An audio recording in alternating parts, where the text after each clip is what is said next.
নমস্কার বন্ধুরা, আমি বিথিকা চলে এসেছি রান্নার একটি নতুন রেসিপি নিয়ে। বন্ধুরা, দেখে বুঝতেই পারছেন এটি একটি নারকেলের রেসিপি। হ্যাঁ বন্ধুরা, আজ আমি বানাবো নারকেলের সন্দেশ। তার জন্য নারকেল ফাটানো হয়ে গেছে। এবারে নারকেল আমি একটি কোড়ানির সাহায্যে কুড়িয়ে নেব।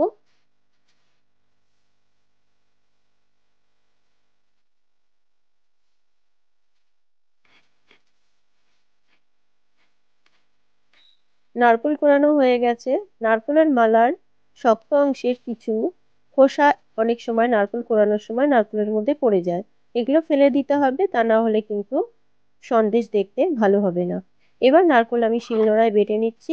আপনারা এটি মিক্সিতেও পেস্ট করে নিতে পারেন।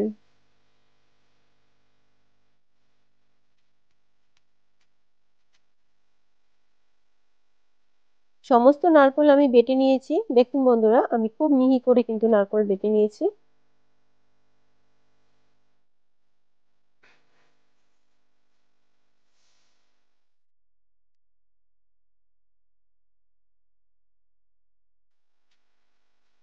গরম কড়াইয়ের মধ্যে আমি নারকেল বাটা দিয়ে দিচ্ছি।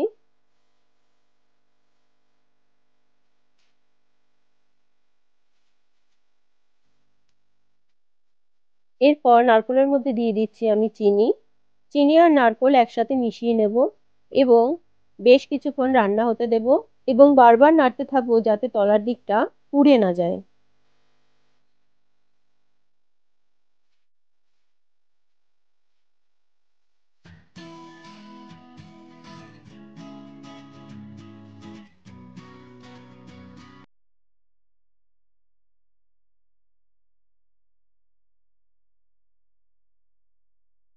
প্রায় 10 মিনিট মতো রান্না করার পরে দেখুন বন্ধুরা, নারকেল এরকম অবস্থায় এসেছে, কিন্তু নারকেলের মধ্যে এখনো জল আছে এবং নারকেলের মধ্যে কোনো পাক আসেনি, তাই আমি এটি আরো অনেকক্ষণ রান্না করব। এরপর নারকেলের মধ্যে দিয়ে দিচ্ছি আমি গুঁড়ো দুধ।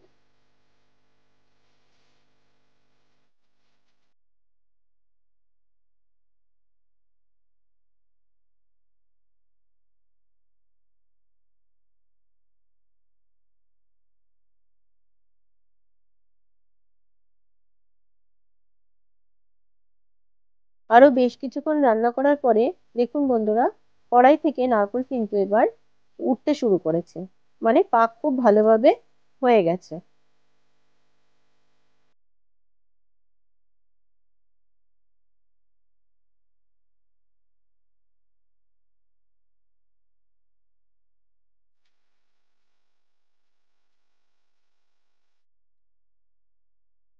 এবারে আমি দিয়ে দিচ্ছি এলাচ গুঁড়ো।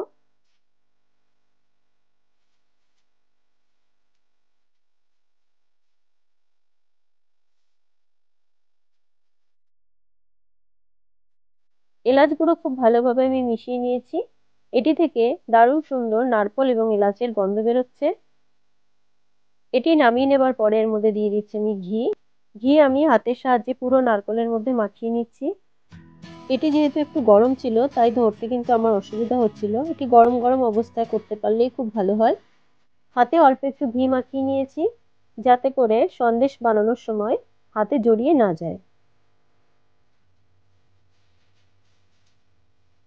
নারকেল নিয়ে গোল গোল করে আঙুলের সাহায্যে মাঝখানটা একটু চাপ দিলেই সুন্দর একটা ডিজাইন হয়ে যায়।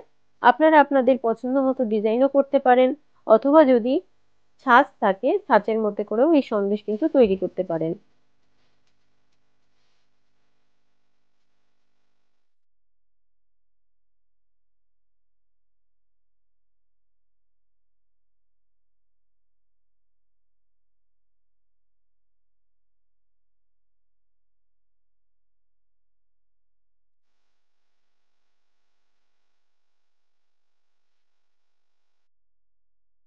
বন্ধুরা, নারকেল যেমন খেতে সুস্বাদু, তেমনি এর উপকারিতাও অনেক।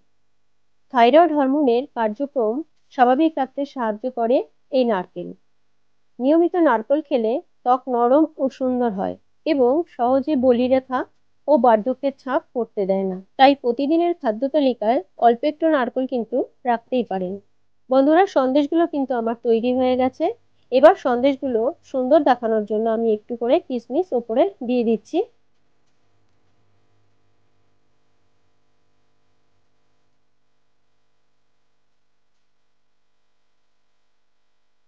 দেখুন খুব সহজেই তৈরি হয়ে গেছে আজকের রেসিপি নারকোলের সন্দেশ। বাড়ির কোনো পুজো পার্বণে এরকম সন্দেশ কিন্তু আপনারা তৈরি করতে পারেন।